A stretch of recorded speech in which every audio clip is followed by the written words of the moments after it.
So what I think was one of the most hotly anticipated budgets, if ever there was such a thing, has now been announced. And now we've had a bit of time to read through all the documents and wait for the analysis to come out. So in this video we're going to go through the budget in detail, all timestamped below, and everything you need to know about how it might affect you and your money. Because the truth is that there was so much hand wringing and people running around with their hair on fire about this budget, so it seems important to go through the actual content of the budget and to break it all down. But before we get to all that, I think we really need to discuss the background of this budget first. So Labour had said time and time again they weren't going to raise taxes on working people, but without defining what a working person was. And this felt like a bit of an open goal, which other people decided to fill in the blanks there. And this was presumably to give them some wiggle room further down the line when they actually had to start putting the budget together. Another important point is they had also explicitly said that national insurance, income tax and VAT were not going to go up.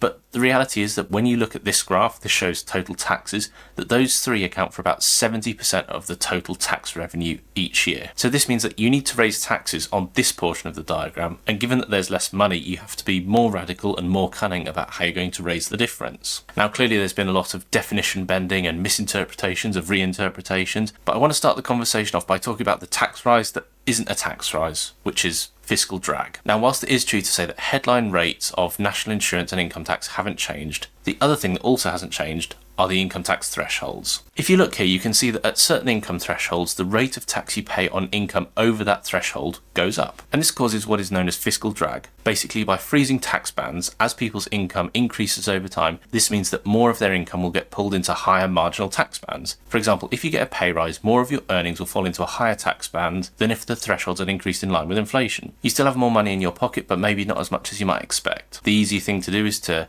index these in line with inflation. Because think about it. As inflation puts up prices over time, in order for you to not have a real terms fall in your standard of living, your income needs to grow at least equal to the rate of inflation. So your increase in income that is supposed to help you just tread water actually means that you end up paying more in taxes. And take a look at this. Tax thresholds were frozen in April 2021 and will only thaw out basically until 2027-2028. Already 1.6 million people have found themselves in the 40% tax bracket compared to before the measure was brought in, and it's estimated that 1/5 of workers will be paying the 40% rate by 2027 according to the Institute for Fiscal Studies. And again, take a look here. The tax-free allowance has basically stayed the same for the last couple of years, despite the rate of inflation having been a little bit more jumpy, shall we say, after the lockdowns. It's also worth noting that this has been the secret weapon of chancellors of all stripes for decades. So whilst it isn't something that's unique to Rachel Reeves in this budget, it's still not a great start, especially when you consider that they've also increased the minimum wage as well. And another point is that it's not just income tax brackets, there are plenty of other examples of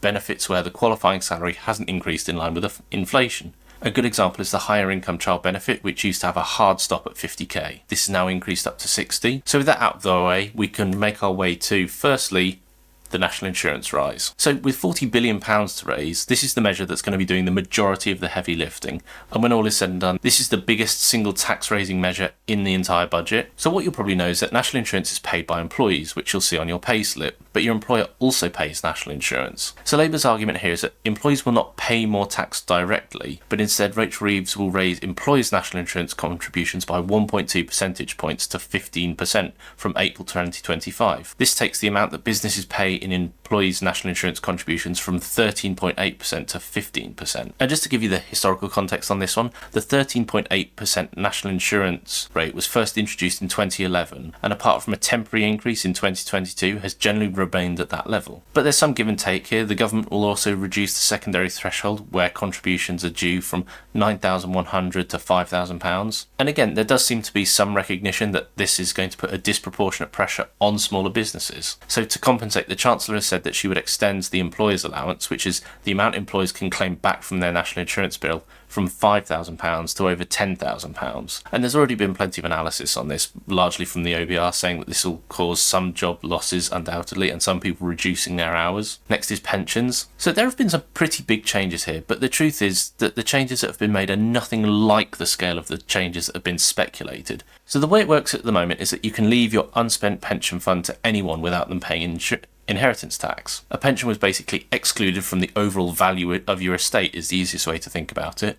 But from April 2027, this is all going to change. But the key change here really is that Pensions used to be excluded from the value of your overall estate, and so it made them a super tax efficient way to pass on your wealth to younger generations. This is now completely changed, and now pensions will form part of your estate and therefore will attract inheritance tax. You will still be able to leave money to a spouse or civil partner without them paying tax, but if you leave it to someone else, then they may need to pay. Inheritance tax is currently 40% on anything over the £325,000 threshold. Previously, retirees had gone by the rule of ISAs first, pensions last in terms of spending, because ISAs were in scope for inheritance tax and pensions weren't. But despite all these changes, it's still the case that UK pensions are still pretty generous, and I wouldn't say this has fundamentally changed how you might decide to use your pension, whereas some of the other proposals or some of the other changes that were being speculated would have fundamentally changed how pensions work. For example, this might encourage people to gift money to their children or to their grandchildren over their lifetime, which in and of itself may not be a terrible solution, helping younger generations to get onto the housing ladder, paying down debts, student loans, things like that. And there have been some other changes to inheritance tax, which we'll also come on to later. ISAs.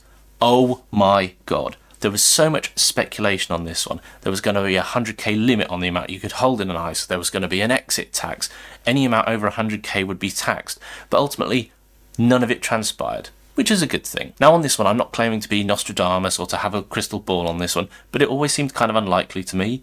Making a retrospective change to such an important product like that, which as financial education in the UK gets better and people understand the benefits of investing, tech platforms are making it easier than ever to invest, I'm reasonably optimistic that the ISA is going to get more love from people, and love that frankly it deserves. And the limits are staying the same. The ISA allowance has basically not changed since 2017 when George Osborne raised it from £15,000 to £20,000. And had the annual allowance been uprated in line with inflation, it would now stand at just shy of £26,000. But by the time we get to April 2030, the inflation-adjusted figure would rise to £29,500 according to calculations by Interactive Investor. It's also worth noting that the ISA limit is still extremely generous. If you're married, for example, and you have 2 kids under the age of 18, you have £58,000 per year in ISA allowances.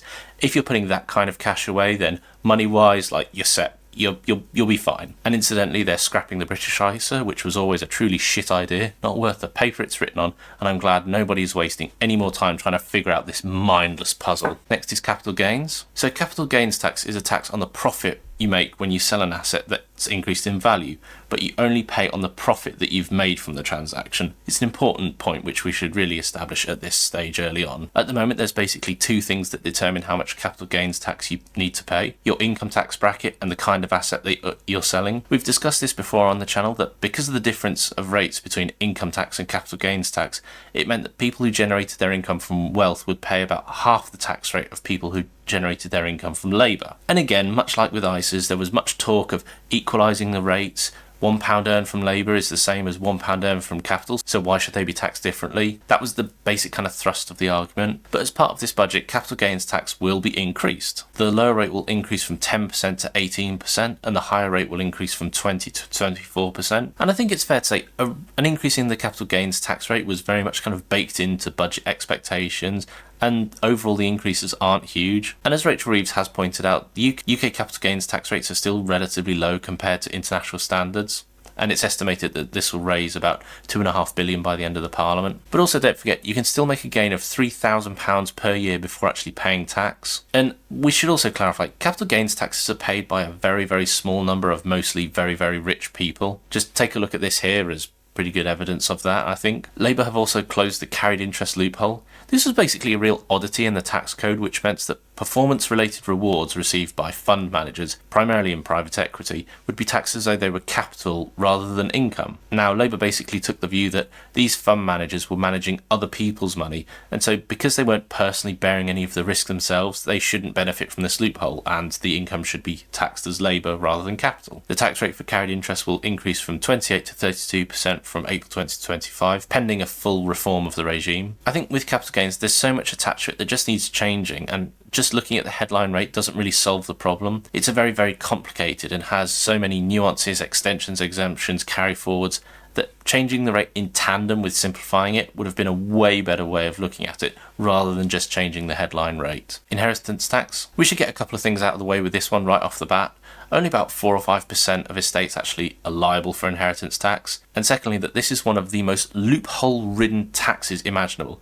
It's basically how this guy here, the now Duke of Westminster, inherited a £9 billion fortune and paid only £9 million in inheritance tax. And this tax is about as watertight as a colander. But for the purposes of the budget, the main inheritance tax threshold has been frozen at £325,000 since April 2009. The Chancellor said she'd continue the freeze on thresholds until 2028, and this has basically been announced by the previous government anyway. And again, as we've talked about, this is going to be another kind of fiscal drag, as rising house prices mean more estates are likely to face an inheritance tax bill as a result, but it's still only going to be a kind of small number of estates, maybe up to about 10%. Reliefs will also be reformed for businesses and agricultural assets. After £1 million, those assets will attract inheritance tax of 20%. Some of these changes will raise about £2 billion a year. Agricultural land and business property can also currently be left without an inheritance tax bill. That will start to change in April 2026, although there will be an allowance to pass on up to £1 million worth of assets tax-free. So we've already gone through quite a lot, but I think there's still a few bits that I want to mention, and we'll call this bit odds and sods. There are a few other